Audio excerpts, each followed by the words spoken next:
I've never been asked to speak for just 8 minutes, so let's see how we go. I get involved in a number of reforms around education, and some of them are national and some of them are at state or district or regional level. And as I've done this over the last 20 odd years, I've been reflecting on why some reforms work and some don't. And so the three questions in what was meant to be a longer presentation for me were, why do so many education reforms fail? Why is it that, given that they're all well-intentioned efforts to improve, we don't always help schools and teachers, which is the whole point of any education reform as far as I'm concerned? And the last question is, so as we do these reforms, what can we learn that is transferable to other contexts, which are totally different to the one that I might be involved in, for example?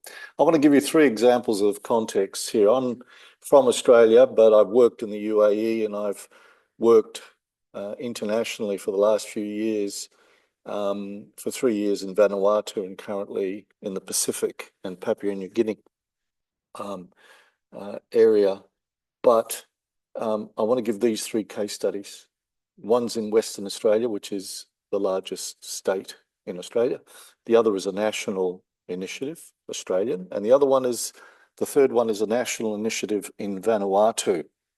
All of them are about changing, reforming the curriculum, the standards, and so on. And what's common amongst all of those three is they're all about content assessment. They all happened over 3 to 4 years. It was all about co-developing syllabuses, resource materials, and professional learning.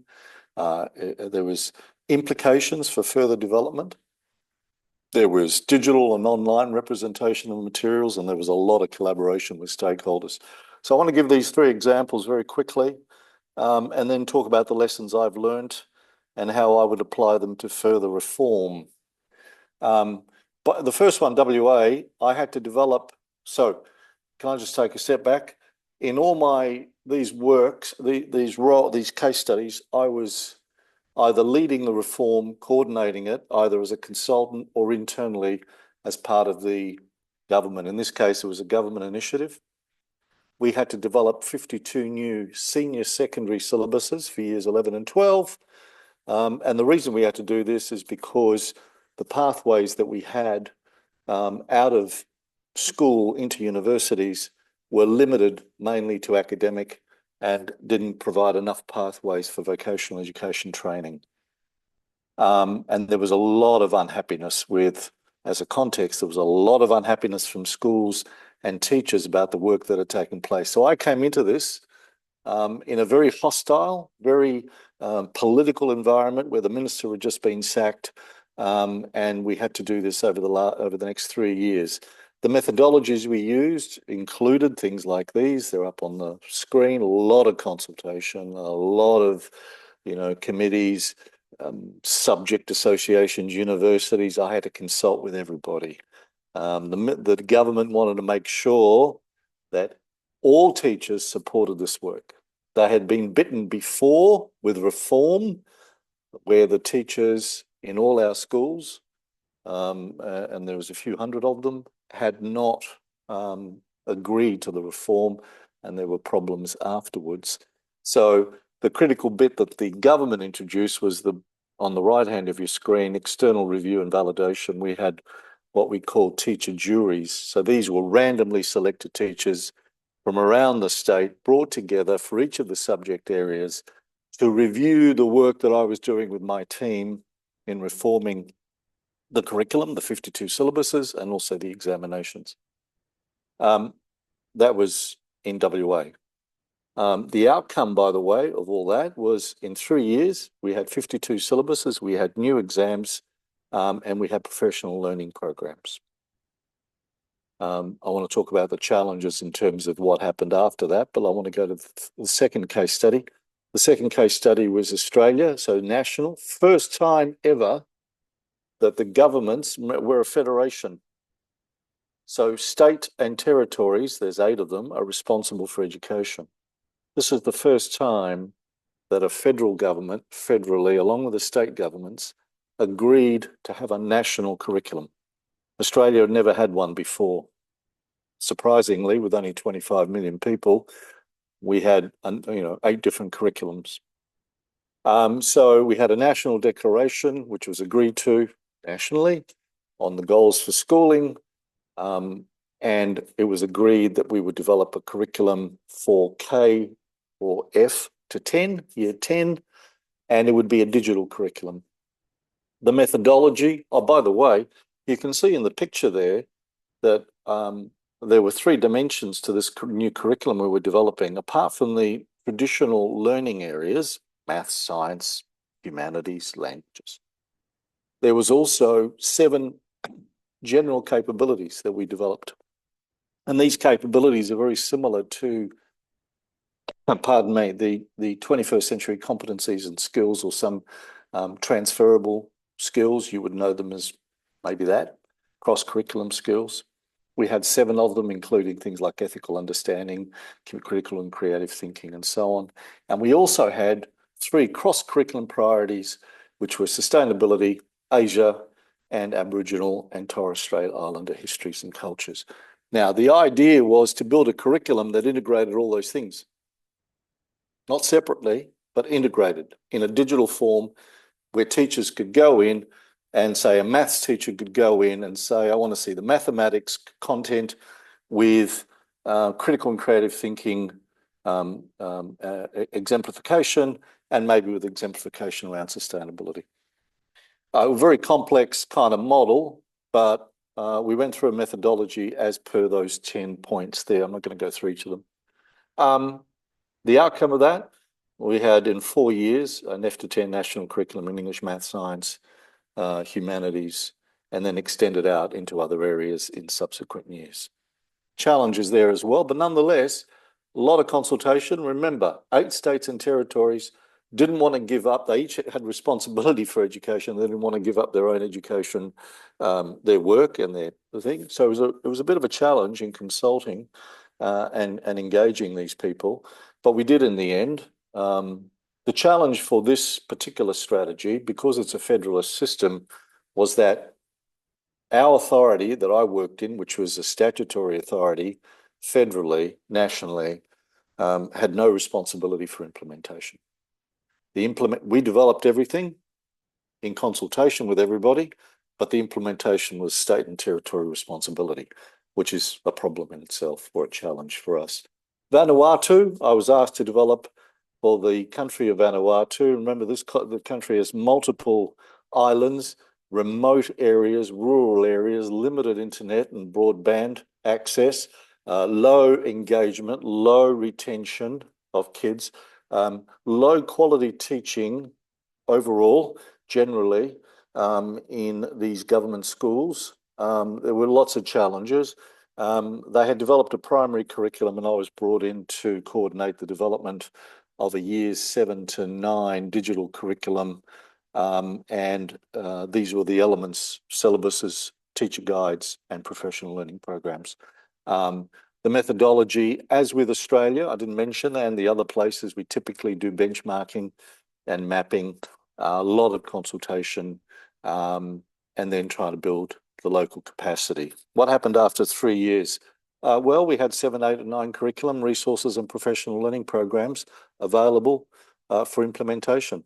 Again, my team and I were responsible as external consultants to develop all the materials and to try and develop local capacity, but the implementation was up to the Vanuatu government and the Ministry of Education and Training. So, sorry, I'm rushing through. Lessons learned. I'll just go through these 12 very quickly. 1, you've got to be clear about why and who to learn from. The why is critical. If it's not about kids, if the kids are not the core of the reform, we have enormous problems in engaging teachers and schools in the reform. The who to learn from, one of the biggest challenges is noticing that something's happening in another country that seems to be working really well, and then thinking you can adapt it into your own country. You think of what's happened in Finland. Finland, does whatever reforms they do, they perform well in international test results. I can't transfer things that are happening in Finland to Australia. We have a different history, a different culture, a different context. So what I can do is learn some lessons from there to transfer across.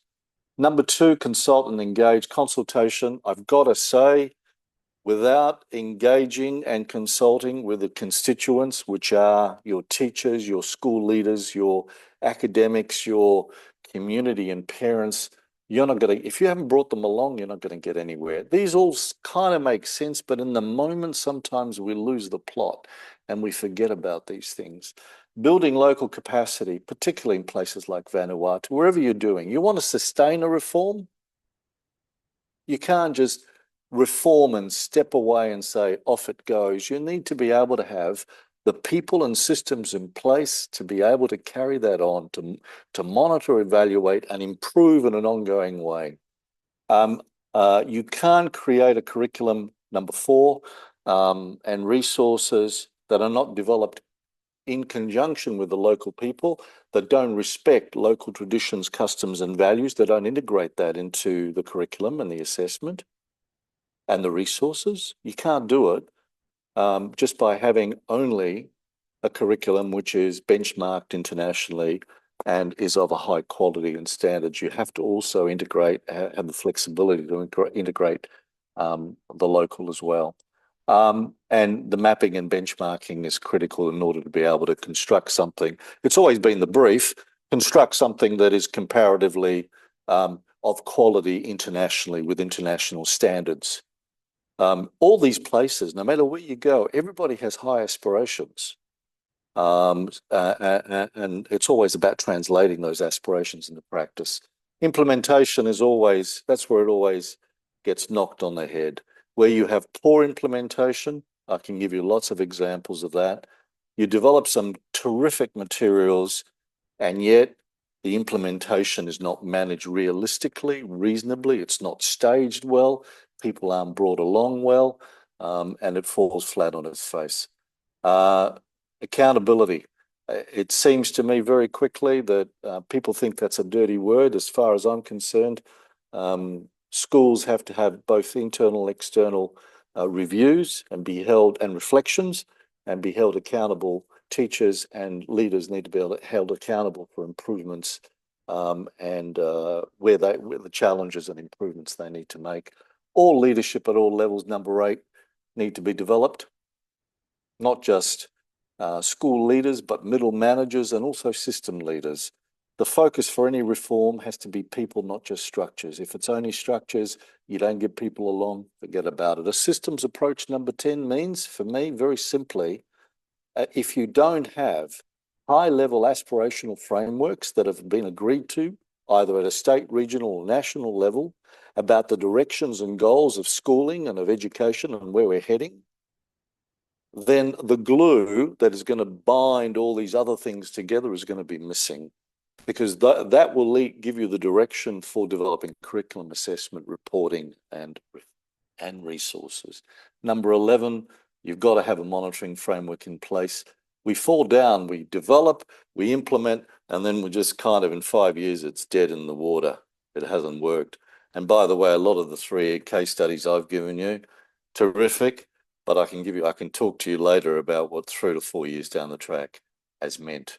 And the last one is, for any reform, teacher quality is critical. You've got to develop your teachers. They're crucial for improving student learning.